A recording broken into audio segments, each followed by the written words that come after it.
মধ্যযুগে নির্মিত ওয়ার্টবার্গ ক্যাসেল জার্মানির জনপ্রিয় বিখ্যাত প্রাসাদ। 11 শতাব্দীতে নির্মিত প্রাসাদটি সমস্ত জার্মানির মধ্যে প্রাচীনতম এবং সর্বাধিক সংরক্ষিত রোমানেস্কো দুর্গগুলোর একটি। নাইট লুডউইগ ক্যাসেলটি প্রতিষ্ঠা করেছিলেন। ক্যাসেলটি জার্মানির পূর্বে আইজেনাচের খুব কাছাকাছি থুরিংয়ের বনাঞ্চলে অবস্থিত। খাড়া পাহাড়ের উপর এক অসাধারণ প্রাসাদ যা এখন পর্যন্ত মূল আদলেই আছে, যদিও এর ভেতরে বেশ কিছু সংস্কার করা হয়েছে।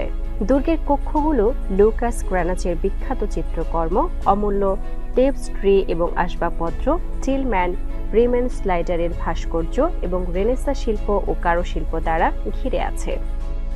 সাউথ টাওয়ার এবং বার্গফ্রেড নামক দুইটি টাওয়ার রয়েছে। এই প্রাসাদে বসবাস করেছেন হাঙ্গেরির রাজকুমারী এলিজাবেথ।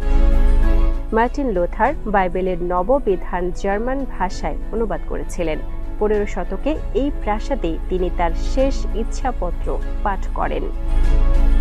ক্যাসেলটি এখনও তার অনেক অনুসারীর জন্য তীর্থস্থান। ক্যাসেলটি জার্মান ইতিহাস ও সংস্কৃতির প্রতীক, যা বর্তমানে জাদুঘর হিসেবে ব্যবহৃত হয়ে আসছে। 1999 সালে ইউনেস্কো ওয়ার্টবার্গ ক্যাসেলকে বিশ্ব ঐতিহ্যবাহী স্থানের তালিকায় যুক্ত করেছে।